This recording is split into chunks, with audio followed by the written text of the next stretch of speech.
वक्रतुंड महाकाय सूर्यकोटि समप्रभ निर्विघ्नं कुरु मे देव सर्वकार्येषु सर्वदा।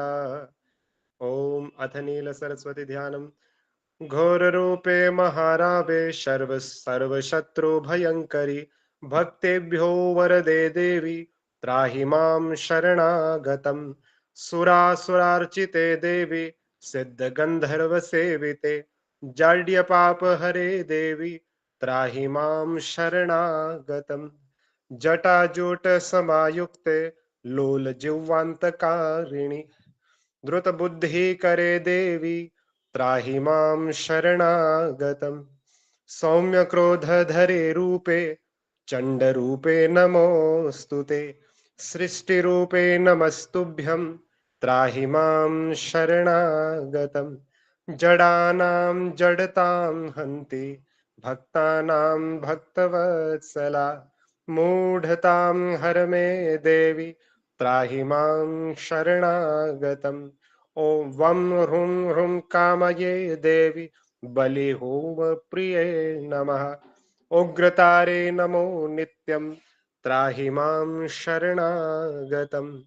बुद्धिं देहि यशो देहि कवित्वं देहि देहि मे मूढ़त्वं च हरे देवी त्राहि मां शरणागतम्। इंद्रादिविलसद्वन्द्व वंदिते करुणामयि तारे ताराधिनाथास्ये त्राहि मां शरणागतम्। अष्टम्यां च चतुर्दश्यां नवम्यां यः पठेन्नरः षण्मासैः सिद्धिमाप्नोति नात्र कार्या विचारणा। मोक्षार्थे लभते मोक्षं धनार्थे लभते धनम् विद्यार्थी लभते विद्यां विद्यां तर्क व्याकरणादिकम्। इदं स्तोत्रं पठेद्यस्तु सततं श्रद्धयान्वितः तस्य शत्रुः क्षयं याति महाप्रज्ञा प्रजायते। पीडायां वापि संग्रामे जाड्ये दाने तथा भये य इदं पठति स्तोत्रम् शुभं तस्य न संशयः। इति प्रणम्य स्तुत्वा च ओम गुरुर्ब्रह्मा गुरुर्विष्णुः गुरुर्देवो महेश्वरः गुरुः साक्षात् परं ब्रह्म तस्मै श्री गुरुवे नमः। ध्यानमूलं गुरुर्मूर्ति पूजामूलं गुरुपदम् मंत्रमूलं गुरुर्वाक्यं मोक्षमूलं गुरुर्कृपा। विश्वेशं माधवं ढुण्डिं दण्डपाणिं च भैरवं वन्दे काशीं गुहां गङ्गां भवानीं मणिकर्णिकां। करचरणकृतं वा कायजं कर्मजं वा श्रवणनयनजं वा मानसं वापराधम् विहितम विहितं वा सर्वमेतत्क्षमस्व। जय जय करुणाब्धे श्री विश्वनाथ शिव शंभो।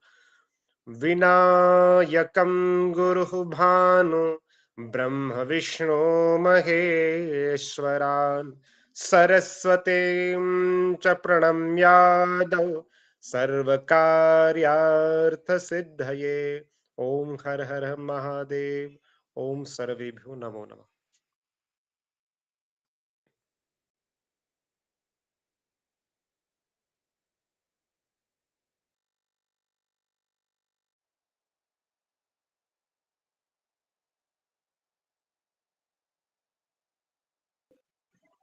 नमो नमः भगवान।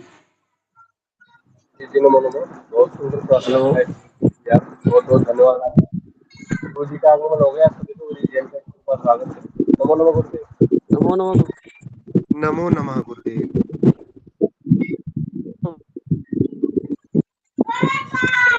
सर्वेभ्यो नमो नमः। अरुण जी नमो नमः भगवान। आवाज आ रही है भगवान? जी जी जी आवाज आ गुरुदेव आ रही रही जी है। है। गुरुदेव, जी गुरुदेव। चलिए ठीक है, समय को ज्यादा नष्ट न करते हुए आप विषय पर चलिए और अपना अपना माइक म्यूट कीजिए। ज्योतिष शास्त्र में आपने अभी तक कल की कक्षा में अवस्थाओं की जानकारी आपको प्राप्त हुई कि बाल्यावस्था, फिर तरुण अवस्था, युवा अवस्था, मृतावस्था के साथ आपने शयनादि अवस्था, दीप्तादि अवस्थाओं के बारे में भी आपको विस्तृत रूप से बताया गया।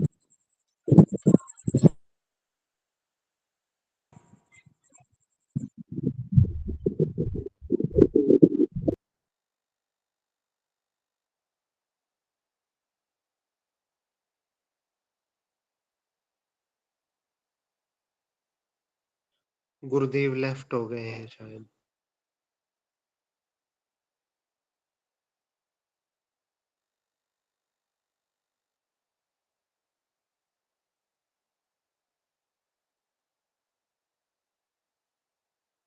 आप लोग धैर्य बनाइए। लगता है कि कोई फोन आ गया होगा उनके पास, वो दोबारा जुड़ेंगे। आप लोग धैर्य बना के बने रहें।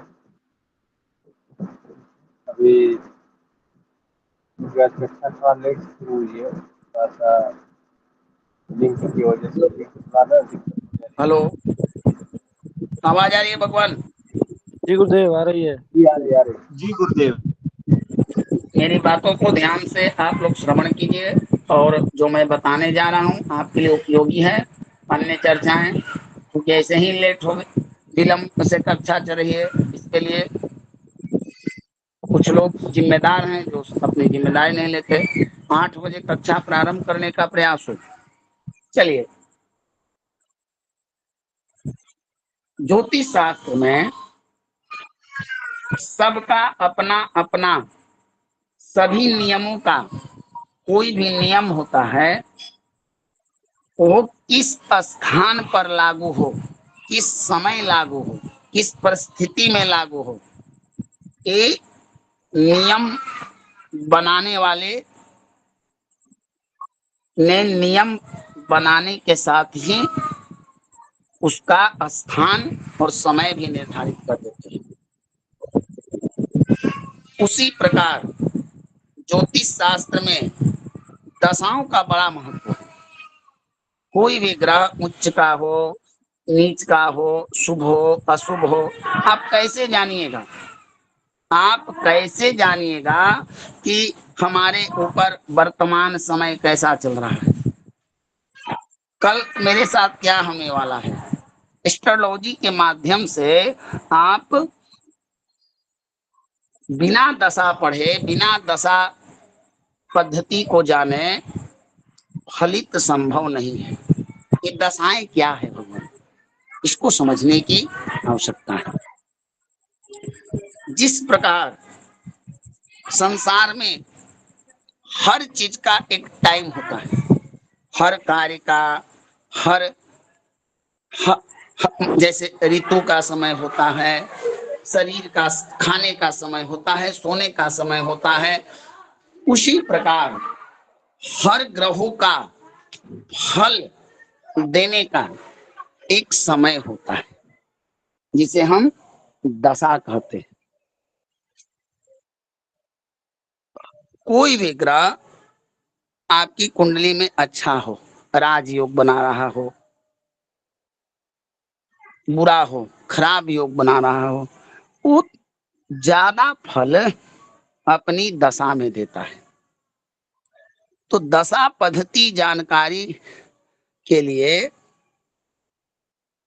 आपको यह जानना होगा कि हमारे यहाँ दशाएं कितनी प्रकार के हैं। तो आइए हम दशाओं को पढ़ते हैं पहले।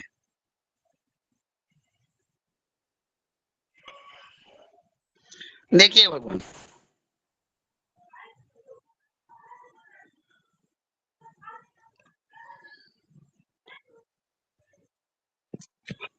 दशा दो प्रकार की होती है। 120 वर्ष,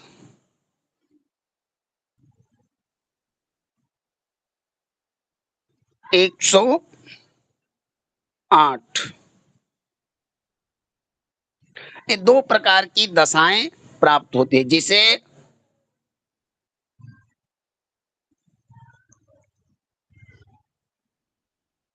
अष्टोत्तरी विंश विंशतो विंशतोरी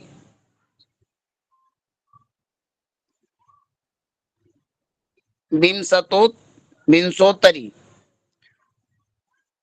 एक दशा है जो सभी ग्रहों का 120 वर्ष का है और एक दशा 108 वर्ष का है। इन दोनों में अंतर 12 वर्ष का क्यों आता है? देखिए भगवान, हमारे यहाँ स्थान भेद और देश के भेद से शास्त्रों का भी निर्माण किया गया है। जैसे दक्षिण भारत में कुछ चीजें जो होती है वो आपको उत्तर में, दक्षिण में वो विहित है और उत्तर में निषेध, उत्तर में विहित, दक्षिण में निषेध। इस तरह की चीजें आपको प्राप्त होगी है। ज्योतिष में भी वही है। विंशोत्तरी दशा को सभी ज्योतिषी लोग उपयोग भी करते हैं, प्रयोग भी करते हैं और इसका प्रभाव भी ज्यादा होता है। अष्टोत्तरी दशा को दक्षिण भारत में उपयोग में लाया जाता है, लेकिन हमारे यहाँ चाहे जितने भी पराशर हो, लघु पराशरी हो, फलदीपिका हो, बृहत संहिता हो, इस सब लोगों ने एक मत से विंशोत्तरी दशा को ही सबसे ज्यादा प्रभावशाली दशा माना है। एकदम सहजता से समझिए कि हम लोग जिस दशा पद्धति का प्रयोग करते हैं वो दशा पद्धति विंशोत्तरी दशा पद्धति है। चलिए, ये आप लोग को समझ में आ गया। अब भगवान ग्रहों के फल कथन कहने के लिए सभी ग्रहों का विंशोत्तरी दशा में सभी ग्रहों का, अब 9 ग्रह आपके पास हैं और 120 वर्ष एक मनुष्य की आयु निर्धारित की गई है। विंशोत्तरी दशा में 120 वर्ष आपने कभी सुना होगा, चाहे देखा है कोई ऐसा व्यक्ति जो 160 वर्ष का हो, 170 वर्ष का हो, 130 वर्ष का हो, 150 वर्ष का हो। प्रायः ऐसा नहीं मैं कह रहा हूं कि जो मैं कह रहा हूं वो ब्रह्म वाक्य है, अमिट है। संसार विभिन्नता से भरा हुआ है।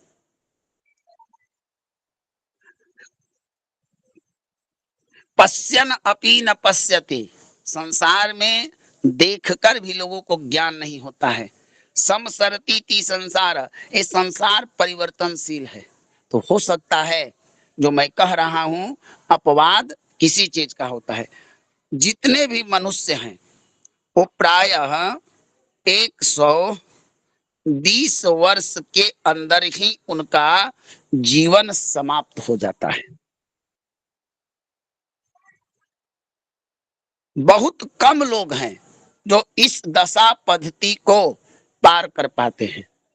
अब ये भगवान प्रयोग का विषय है, ये अनुसंधान का विषय है, सर्च करने की विषय है। तो 120 वर्ष में सभी ग्रहों का अपना अपना दशा काल निर्धारित किया गया है, सभी ग्रहों का। तो मैं देखिए, अब है कि दशा पढ़ना बहुत जरूरी है। सूर्य उच्च के हो गए, गुरु उच्च के हो गए, त्रिकोण में चल गए, चंद्रमा उच्च के हो गए, मंगल नीच के हो गए। सिर्फ इसको पढ़ लेने से वह समय आपको नहीं पता चल सकता बिना दशा पद्धति के जिसमें घटना घटने वाली है, जिसमें आपके द्वारा फल कथन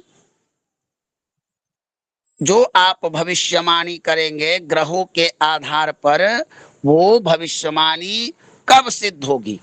किसी ने पूछा कि गुरुजी हमारा विवाह कब होगा, तो बिना दशा पद्धति के आप कुछ नहीं जान सकते। तो इसीलिए दशा पद्धति को 5 भाग में बनाया गया है, इसके 5 भाग किए गए हैं। ये भाग क्या है इसको भी जान लीजिए।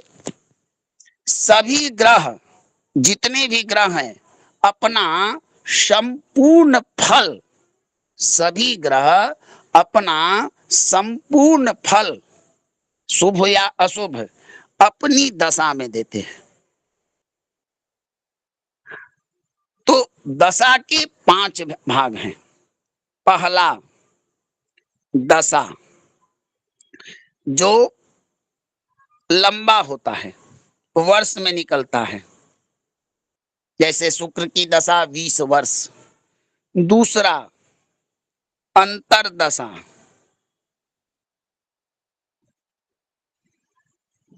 अंतरदशा ये दशा से कम समय में इसका निकलता है। ये आपको महीने में निकलता है।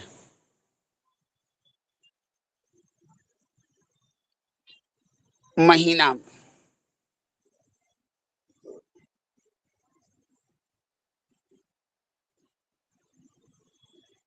महीना में,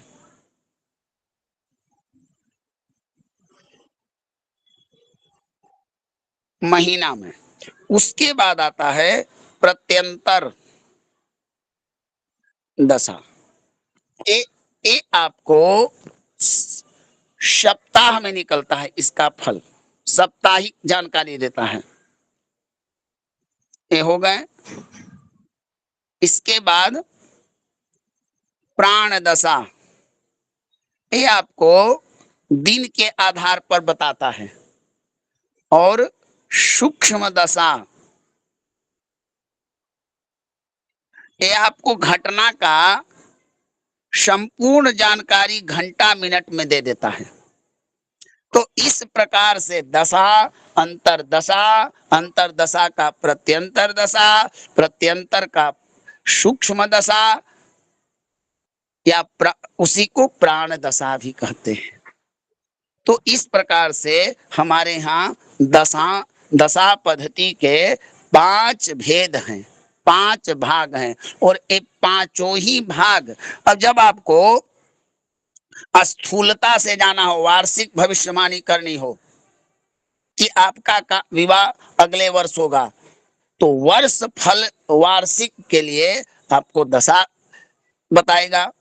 उसके बाद उससे कम समय के लिए अंतरदशा, उससे कम समय के लिए प्रत्यंतर दशा, उससे कम समय के लिए आपको प्राण दशा, और तब एकदम सटीक जानकारी के लिए घंटा मिनट में घटनाओं को जानकारी के लिए प्राण दशा साधन करना, सूक्ष्म दशा को साधन करना पड़ता है, जिसे सूक्ष्मांतर दशा भी कहते हैं। आइए, प्रश्न यह है उन लोगों के लिए कि गुरुजी हम दशा जाने कैसे, कि दशा लगती कैसे है। तो इसके लिए भगवान एक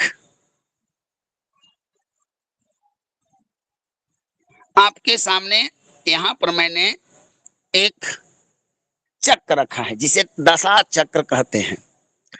दशा जन्म समय में किस ग्रह की है, कितनी दशा है, पहले इसको जानिए। देखिए, सूर्य की दशा 6 वर्ष निर्धारण की गई है, चंद्रमा की दशा 10 वर्ष, भौम की दशा 7 वर्ष की गई है, राहु की दशा 18 वर्ष की गई है, गुरु की दशा 16 वर्ष है, शनि की दशा 19 वर्ष है, और बुध की दशा 17 वर्ष, और केतु की दशा 7 वर्ष है, और शुक्र की दशा 20 वर्ष है। आप इनको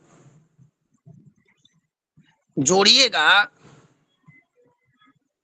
तो दशा अंतर दशा सब मिलाइएगा, काउंटिंग कीजिएगा तो ये पूरा 120 आपका पूरा हो जाएगा, पूरा। अब भगवान हम तो जान गए कि गुरुजी बता दिए कि सूर्य का इस चक्र को देख लेंगे, लेकिन जन्मकालिक दशा का निर्धारण कैसे होता है। तो भगवान देखिए, आपको यह देखना है कि जिस प्रकार आप जन्म राशि आप पता लगाते हैं कि भाई चंद्रमा जिस नक्षत्र में गोचर कर रहा है, वो नक्षत्र जिस राशि के जिस भाग में, जिस राशि का उस नक्षत्र से जो राशि बनती है वही आपका जन्म राशि होगा। उसी प्रकार वही नक्षत्र आपकी दशा बताएगा। जैसे मान लीजिए जन्म के समय में किसी का जन्म मृगशिरा नक्षत्र में जन्म होता है। होरा चक्र में आप देखिएगा कि मृगशिरा किस राशि का भाग है, वृषभ का है, मिथुन का है या कर्क का है। तो मृगशिरा के किस चरण में जन्म हुआ है, वो चरण वृषभ में पड़ता है, मिथुन में पड़ता है या कर्क में पड़ता है, तो आप वहां से जन्म राशि।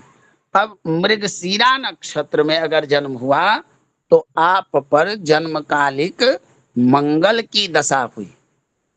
तो सभी ग्रहों को 3-3 नक्षत्र दिए गए हैं, ये इनके अपने पर्सनल नक्षत्र हैं।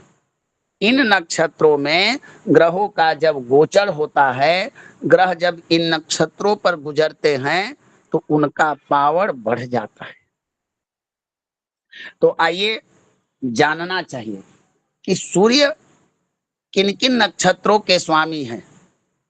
अगर किसी का जन्म कृतिका, उत्तरा फाल्गुनी और उत्तराषाढ़ इन 3 नक्षत्रों में जन्म हुआ तो वो सूर्य की दशा से प्रभावित है। 6 वर्ष है। अगर किसी का जन्म रोहिणी, हस्त, श्रवण, रोहिणी इनकी पत्नी है और पत्नी बड़ा सुंदर काम करती है, कलाकारी है, खाना बनाती है। अब इतनी सुंदर पत्नी है जो पति को खूब प्रसन्न करके रखती है, तो पति भी पत्नी पर आकर्षित होकर उनकी बातों को श्रवण करता है। तो चंद्रमा रोहिणी, हस्ता, श्रवण इन तीनों के अधिपति बन गए, यानी स्वामी बन गए। जब चंद्रमा हस्त नक्षत्र में, श्रवण नक्षत्र में जब गोचर करते हैं, जाते हैं, तो उनका अपना नक्षत्र होने से उनका बल बढ़ जाता है, शुभता देते हैं। मंगल, मंगल को मृगशीर, चित्रा और धनिष्ठा ये 3 नक्षत्र प्राप्त हुए। क्योंकि धनिष्ठा जो है उसका भाग जो है वह मकर और कुंभ में पड़ता है। तो राशियों के, अभी नक्षत्रों के बारे में भी एक तर्क है, लॉजिक है। अगर उसको पढ़ाऊं तो कक्षा बड़ा लंबी हो जाएगी कि क्यों इन्हीं को यह नक्षत्र दिया गया, क्यों इन्हीं को नक्षत्र दिया गया। मैंने बताया भी था, सौम्य नक्षत्र, तमोगुणी नक्षत्र, शतोगुणी नक्षत्र, संक्षिप्तता बताया था। आद्रा, स्वाति, शतभिक, ये तीनों नक्षत्र राहु के नक्षत्र हैं। इन तीनों का स्वामी राहु होता है। इन नक्षत्रों में जन्मे जातक या जातिका पर राहु की प्रभाव होता है, राहु का उस पर कंट्रोल होता है। पुनर्वसु, विशाखा, पूर्वा, भाद्रपद, ये तीनों नक्षत्र गुरु से प्रभावित हैं। इनकी दशा 19 वर्ष की कही गई है। पुष्य, अनुराधा, उत्तराभाद्र, इन तीन नक्षत्र के स्वामी शनि हैं। और श्लेषा, ज्येष्ठा, रेवती, इनको बुध कहा गया है। अब देखिए, अश्लेषा, ज्येष्ठा, रेवती गंडक नक्षत्र, गांडांत नक्षत्र माने जाते हैं। इनको, इनमें जन्मने वाले बालकों का शांति कराया जाता है, शांति कराया जाता है, क्योंकि ये नक्षत्र तमोगुणी है। मघा, पूर्वा और अश्विनी, ये केतु के नक्षत्र हैं।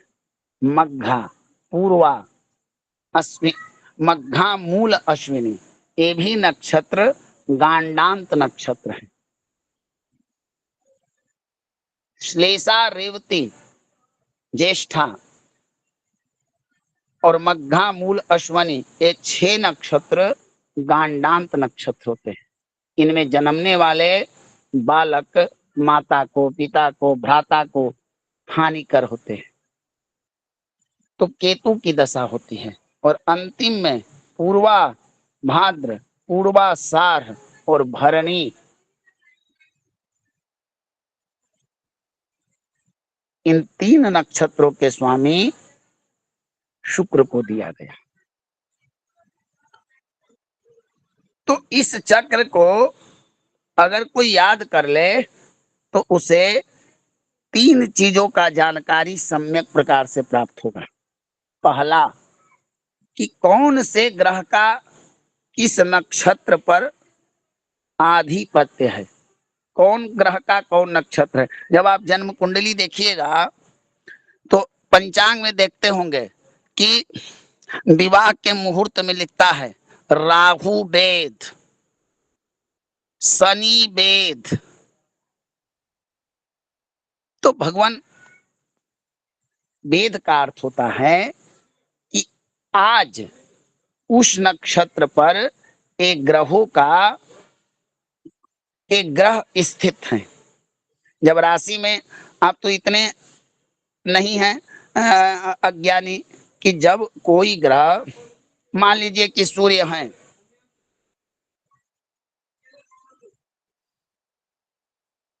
अगर वो मेष राशि को पार करे तो अश्विनी, भरणी, कृतिका, तो उनको कृतिका नक्षत्र पर भोगना ही है। तो कृतिका में जब सूर्य होंगे तो तब आपका सूर्य का नक्षत्र है। अब कोई व्यक्ति अपने घर में रहे, अपने पत्नी के घर में रहे, अपने पुत्र के घर में रहे, अपने रिलेशन वाले के घर में रहे, एक व्यक्ति जाके मित्र के रिलेशन वाले घर में रहे, दोनों में समानता है। अपना घर, अपने परिवार का घर, इस सब उस व्यक्ति को अपनत्व बताने वाले हैं। एक शत्रु के घर में रहे, एक अपरिचित के घर में जाना, तो उसी प्रकार ग्रहों का है। अपनी राशि, अपना मित्र राशि, उच्च राशि, स्वराशि, उसी प्रकार अपना नक्षत्र भी ग्रहों का निर्धारित किया गया है। और जो ग्रह अपने नक्षत्र को गोचर करता है, गोचर माने उसमें जब विचरण करता है, चलता है, तो उसका बल बढ़ जाता है। शुभ हो तो अत्यंत शुभता देता है, अशुभ हो तो और अशुभता देगा। तो इस प्रकार से ग्रहों का नक्षत्र आपको ज्ञान हो जाएगा, ग्रहों का दशावर्ष ज्ञान हो जाएगा। अब इन 10, अब जैसे सूर्य की दशा 10 वर्ष है, तो इस 10 वर्ष के अंदर में नवग्रहों का अंतर दशा चलता है, उसका भी टाइम निर्धारित किया गया है। अब जैसे प्रत्येक प्रत्येक ग्रह की दशा में प्रथम अंतर दशा उसी ग्रह से प्रारंभ होती है, उसी ग्रह से प्रारंभ होती है। अपनी ही दशा और में अपनी ही अंतर दशा चलाए, प्रत्येक ग्रह अपनी दशा में पहला अपना अंतर दशा का भोग होता है। देख लीजिए इस चक्र में। तो इस प्रकार से आपको दशा का भी ज्ञान होगा, अंतर दशा का भी ज्ञान होगा। चलिए, तो दूसरी बात है, यही चक्र आपको बहुत चीज की जानकारी देगा। अब जैसे अंतर दशा, ये जो देख रहे हैं 18, 30, 21, 54, 48, 57, 51 और 60, ये वर्ष के आधार पर नवग्रहों में विभाजित किए गए। जैसे सूर्य की दशा सबसे कम दशा है, कम दशा है, 6 वर्ष है, तो नवग्रहों का अंतर दशा भी उसी प्रकार दिया गया। 0 का मतलब होता है वर्ष, ये अंतर दशाएं वर्ष में नहीं होती है, मैंने पहले ही बता दिया है। ये मास और दिन में निकलती है, माह और दिन में। 3 महीना 18 दिन। अब इसी प्रकार आप जोड़ते जाइएगा तो ये पूरा आपको 6 पूरा हो जाएगा। तो इस प्रकार से एक ग्रहों की दशा काल को जानकारी लेना जरूरी है। जैसे कोई प्रश्न कर दे कि पूर्वा फाल्गुनी में किसी का जन्म हुआ है, इस पर किस ग्रह की दशा चलेगी और कितने वर्ष चलेगी, तब आपको ये बात जानकारी होगा। जैसे मान लीजिए कोई व्यक्ति आद्रा में जन्म लिया, तब आप उसकी जन्म पत्रिका बनाइएगा तो दशाओं का इतना भी आप पता लगा सकते हैं ज्योतिष के गणित के द्वारा कि अभी 18 वर्ष में होता क्या है कि जैसे लंबी दशा किसी की हो तो गर्भ में ही आधा दशा बीत जाता है और आधा गर्भ से बाहर आने पर। तो मूल्यांकन अब यहाँ पर यह होता है कि वह समय निकालना, दशा एक ग्रहों का फल देने का टाइम है। इसको कहिए कि ग्रह लोग जो फल देते हैं वो टाइम है, वह टाइम कितना बीत चुका है। अब जैसे कोई आपसे कहे कि आपकी अवस्था 60 वर्ष के हो गई है, आपका था तरक्की करने का, पढ़ने का, कुछ करने का समय 18 से 40 के भीतर तक, लेकिन वो समय आपका गुजर गया है। अब 60 से आने वाला समय आपके लिए उतना आप कुछ नहीं कर पाएंगे जो उस समय कर पाते। यानी 2 प्रकार के जानकारी प्राप्त होती है कि बीता हुआ समय और बीतने वाला समय, जिसे संस्कृत में भयात और भभोग के नाम से हम लोग जानते हैं। भभोग मने जितना भोगना है शेष, और भयात मने जो गत मने बीता। तो इस प्रकार से हम ग्रहों के दशा अंतर दशा को ज्ञान करते हैं। और बिना दशा पद्धति पढ़े हुए कोई भी ज्योतिषी, कोई भी एस्ट्रोलॉजर एस्ट्रोलॉजर कुछ नहीं बता सकता, कुछ नहीं बता सकता, क्योंकि दशा पद्धति ज्योतिष शास्त्र का, इसको कहिए कि आपका प्राण है, ये प्राण है। अगर ये ना धर के आपकी, ये आपका हृदय अगर अपना गति रोक दे तो सब गति रुक जाएगी आपकी। तो इस प्रकार से दशा पद्धति आपके लिए, ज्योतिष शास्त्र के लिए बड़ी बहुमूल्य पद्धति है। यही पद्धति आपको बताएगा। अब जैसे मान लीजिए किसी पर राहु की दशा 18 वर्ष पूरी होने वाली है, तो तुरंत आप उसको बता दिएगा कि आने वाली दशा आप पर गुरु की है। गुरु की दशा अच्छी दशा होती है। अब जैसे ही गुरु की दशा खत्म हो, आप कैच कर लीजिएगा कि इसके आने वाले शनि की दशा है, जो शनि की दशा थोड़ा कष्टकारी भी हो सकता है, क्योंकि पाप ग्रह की दशा है। अब शुभ ग्रह की दशा में शुभ फल, पाप ग्रह की दशा में पाप फल। इस प्रकार से दशाओं का भी निर्धारण किया जाता है। आपको चेक करना होगा कि हमारे जन्म समय में जन्मकाली किस ग्रह की दशा थी, आने वाला किस ग्रह की दशा है। कहीं असुरी तत्व ग्रहों की दशा ना हो, दुष्ट ग्रहों की, राहु, शनि, मंगल, इनकी दशा प्रायः व्यक्ति को कुछ ना कुछ परेशान करती है। गुरु की दशा, चंद्रमा की दशा, शुक्र की दशा। अब जब भी विवाह आदि की बात चलती है तो गुरु की दशा, शुक्र की दशा, चंद्रमा की दशा, इन्हीं की दशाओं में विवाह शादी मांगलिक कार्य होते हैं। थोड़े राहु की दशा में होता है। राहु भी विवाह करवा सकता है, शनि भी विवाह करवा सकते हैं। सबका अपना अपना एक सिचुएशन होता है, स्थिति बनती है। तो आपको मोटा तौर पर यह जाना है कि हमारे ऊपर किस ग्रह की दशा चल रही है, पापी ग्रह की या आने वाली दशा कैसी है, अंतर दशा कैसी है।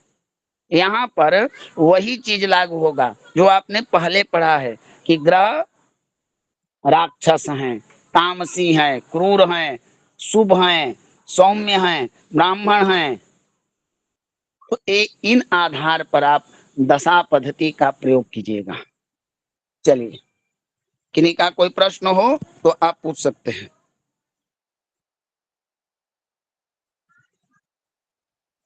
किन्हीं का कोई प्रश्न हो तो पूछिए भगवान। किन्हीं का कोई प्रश्न है भगवान, बताइए सुनील जी। जी गुरुदेव, आपसे ये पूछना था कि जैसे जिस ग्रह की दशा होती है हाँ। और जिसकी अंतर्दशा होती है, उनका विशेष प्रभाव होता है गुरुदेव। नहीं, इसका नहीं, मतलब जो अन्य पहले ग्रह है उनका उतना एक नहीं मिनट, होता। एक मिनट, आपने क्या समझा? हम आपसे पूछते हैं कि दशा है क्या, बताइए आपने क्या समझा? आज के मैंने जो बताया दशा है क्या?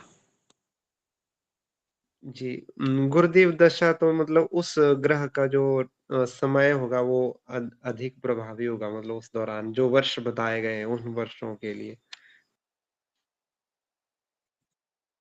चलिए, आपने समझा ठीक, लेकिन इसको ना कहकर आप ऐसे भी कह सकते हैं कि दशा का अर्थ होता है ग्रहों का फल देने का एक निश्चित टाइम। जी गुरुदेव। समझे ना? जैसे आप ड्यूटी करते हैं, आप ड्यूटी करते हैं तो सरकार आपको एक सरकारी नौकरी के लिए एक टाइम फिक्स की हुई है कि आप इतना ही उम्र तक ड्यूटी कर सकते हैं सरकारी रूप में, है ना? जी गुरुदेव। अब जब आप ड्यूटी करते हैं, आपके पास कुर्सी हो, पावर हो, पद हो, सरकार के द्वारा दिए गए आपके पास कुछ करने की शक्ति हो, तभी तो कुछ कर पाइएगा भगवान। जी जी कहिए, गुरुदेव। नरेंद्र मोदी ही आज रिटायरमेंट हो जाएं, प्रधानमंत्री के पद से हट जाएं, तो जो अधिकार, जो पावर उनको आज प्राप्त है वो रिटायरमेंट के बाद मिलेगा? नहीं गुरुदेव। उसी प्रकार हमारे ग्रहों का भी है। 120 वर्ष आपका धरती पर रहने का समय दिया गया है।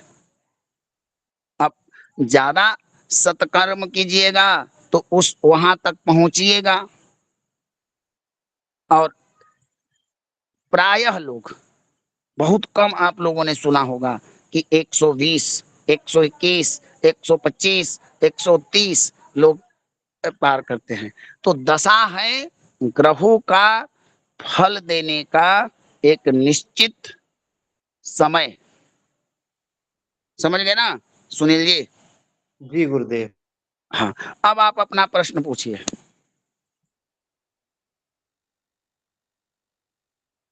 जी गुरुदेव, तो जो ग्रहों की जैसे दशा होती है गुरुदेव, तो उस दशा में गुरुदेव वो ग्रह विशेष फल देगा, अर्थात मेरे कहने का तात्पर्य यही था कि अन्य ग्रह उतना प्रभाव नहीं करेंगे। सुनिए सुनिए,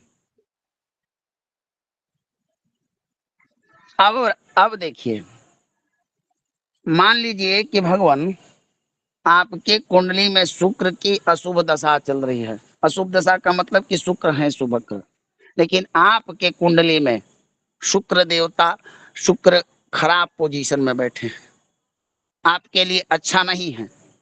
आप शुक्र से लाभ नहीं प्राप्त कर सकते और शुक्र की दशा चल रही है।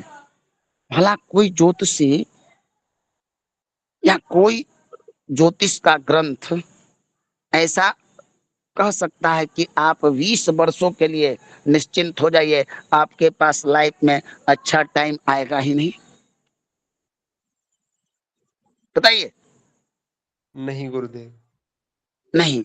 तब ठीक है, तो दशा शुक्र की 20 वर्षीय अवधि है। अब इनके अंतर्गत 20 वर्ष में शुक्र के शत्रु ग्रह जो आपके लिए मित्र हैं, आपके लिए शुभ हैं, उनकी अंतर्दशा आएगी। तो दशा का फल वर्ष में होता है, लंबा प्राप्त होता है, लेकिन ऐसा नहीं है।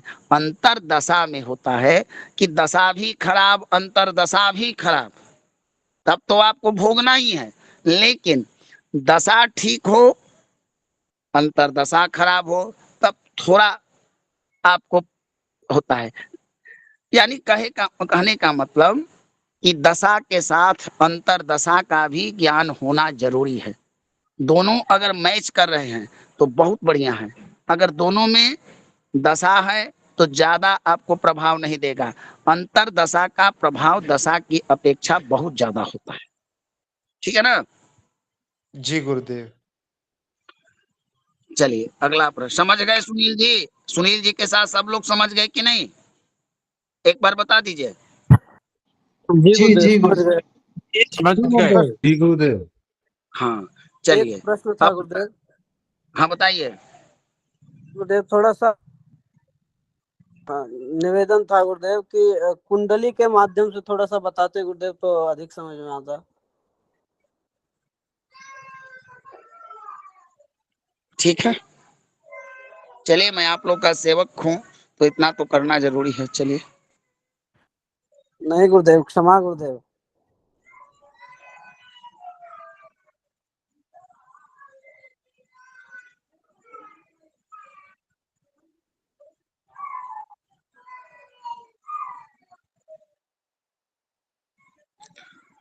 तुला लगन की कुंडली है भगवान।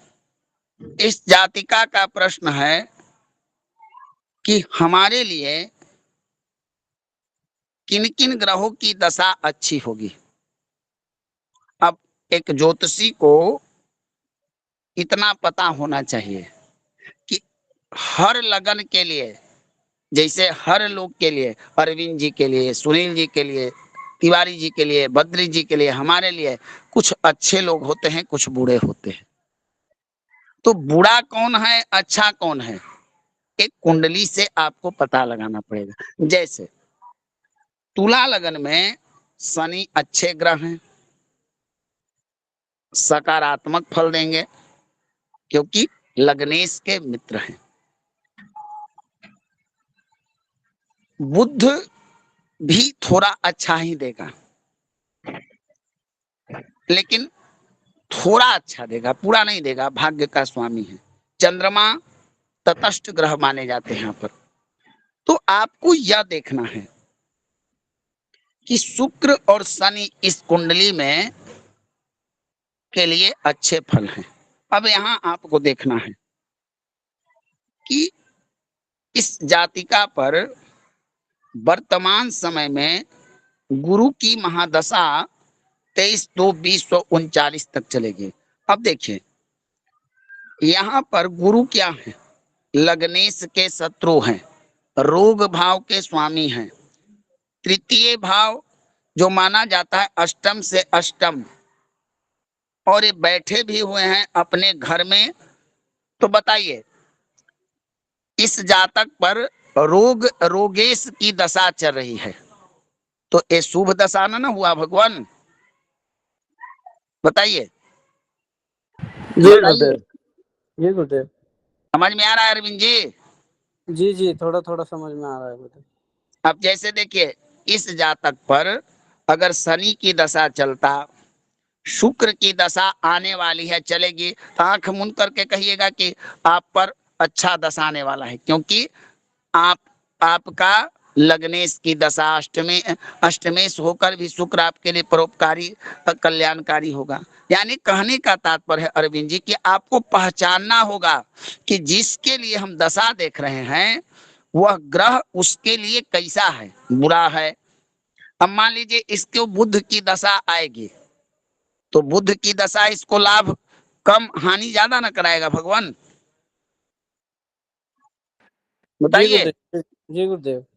काहे हानि कराएगा? क्योंकि बुध 12वें भाव के स्वामी हैं, लग्नेश से इनकी दशा है। तो तुला लगन वालों के लिए ज्यादातर शुक्र और शनि की दशा अच्छी दशा मानी जाती है, बाकी सामान्य और अन्य अत्यंत अशुभ होते हैं। क्या समझ में नहीं आया अरविंद जी, बताइए आप गुरुदेव बताइए अभी भी समझ में नहीं आया गुरुदेव। आप क्या समझना चाहते हैं, बताइए। जैसे बुद्ध की दशा पे अभी चर्चा कर रहे थे गुरुदेव, उसी को फिर से एक बार थोड़ा सा समझाते हैं गुरुदेव। आप इस कुंडली को किस दृष्टिकोण से देख रहे हैं? आप क्या समझ रहे हैं? इस कुंडली को मैंने लगाया है, ये क्या आपको दिखाई दे रहा है? क्या समझ में आ रहा है आपको? बुद्ध बताइए। बुद्ध गुरुदेव बुद्ध गुरुदेव अगर भाव के हिसाब से देखें तो बुद्ध अपने घर में बैठा हुआ है गुरुदेव। तब तो भगवान ये आपके लिए बड़ी कठिन परिश्रम कर, इसका मतलब कि आप उतना दिन से ज्योतिष पढ़ते हैं, कोई आंख बंद के भी बता सकता है कि बुद्ध अपने घर में बैठा है? कन्या मिथुन और मेष वृष मिथुन। बुद्ध बुद्ध नवम मतलब तृतीय भाव में नवम राशि में बैठा हुआ है ना गुरुदेव। तो आपने अपने भाव का, अभी आप भगवान यह याद कीजिए कि किस ग्रह का कौन सा अपना राशि है, तब आपको दशा में समझ में आएगा। दशा पद्धति फलित पद्धति का सबसे मूल जड़ है। हमने बेसिक चीजें बता दी कि बुध का अपना घर है मिथुन और कन्या, 3-6 के स्वामी होते हैं बुध। ये बैठे हुए हैं 9 नंबर में, 9 नंबर गुरु की राशि है, ठीक ना? जी जी गुरुदेव। तो आपको यह याद करना पड़ेगा। चलिए, और किन्हीं का कोई प्रश्न हो दशा के संबंध से? अभ्यास कीजिए भगवान अरविंद जी, कुंडली लगाकर अभ्यास कीजिए। किन्हीं का कोई प्रश्न भगवान? किन्हीं का कोई प्रश्न? अरुण जी कोई प्रश्न? हाँ बताइए सचिन जी। नहीं गुरु जी, सब ठीक है, समझ में आया। आप लोग प्रश्न के, अरविंद जी आप पहले हमको याद करके कक्षा में, मैं आपसे प्रश्न कर रहा हूँ, सुनूंगा, कि 12 राशियों के कौन कौन राशि के कौन स्वामी हैं, इसको याद कीजिए। तो ये तो याद है गुरुदेव, लेकिन समझाते समय पता नहीं क्यों समझ में नहीं आता है। आप एक काम कीजिए, आप अपना कुंडली में चंद्रमा देखिए या कुंडली अपनी डालिए ग्रुप में। जो पढ़ने वाले ज्योतिषी लोग हैं, अरुण जी हुए, सचिन जी हुए, आपका देखेंगे कहीं ना कहीं आपका चंद्रमा गलत है। आप में एकाग्रता, कॉन्फिडेंस की कमी है भगवान। जी गुरुदेव। आप डालिए, लज्जा की बात नहीं है। सब लोग सहपाठी हैं, मित्र बंधु हैं, ब्राह्मण भाई हैं।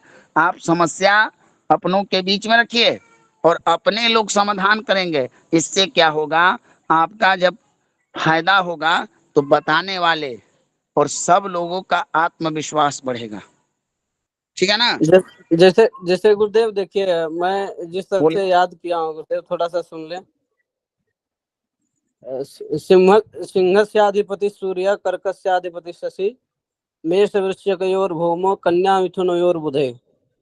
कन्या मिथुनयोर बुधे। तो भगवान करने तो आपने कुंडली में कह दिया कि गुरु तो बैठे हुए हैं अपनी राशि में। अपनी राशि में धनु उनकी राशि है। जी जी गुरुदेव। तो आप श्लोक बढ़िया लिखे हैं, श्लोक का उच्चारण भी आपका अच्छा है, लेकिन उसका भाव समझिए। ये तो ऐसा ही ना हो गया भगवान कि खूब प्रचार हुआ कि अरे इतनी गुणवान कन्या है, इतना बड़ा सुंदर है, और कोई लड़का विवाह कर ले और बाद में पता चले कि उस कन्या को ये पता नहीं है कि किचन में लाइटर से बारा जाता है, चूल्हा जलाया जाता है गैस चूल्हे को, कि सलाई बारा जाता है। वो जाके पूछे। तो भगवान, जिसको अभी ये पता नहीं है कि गैस ऑन कहाँ से होता है, ऑफ कहाँ से होता है, तो समझिए सचिन जी तो कितना सुंदर खाना बनाएगी, बताइए भगवान। जी गुरुदेव। मैं जैसे गुरुदेव, मैं कहना ये चाह रहा था कि जो तृतीय भाव है वो तो बुध का भाव है गुरुदेव, वहां पे नवम राशि पे। कैसे? अरे भगवान, आप तृतीय भाव को बुध का भाव कैसे कहिएगा? फिर गलत कर रहे हैं आप। काल पुरुष की कुंडली को हर जगह लगा के देख रहे हैं। तृतीय भाव में जो अंक होगा उसका न स्वामित्व वहां होगा। अच्छा गुरुदेव, यही यही नहीं समझ में आ रहा था गुरुदेव। आप प्रश्न पूछ रहे हैं कुछ और अरविंद जी, पहले आप हर जगह एक ही, मैं क्या कराऊं,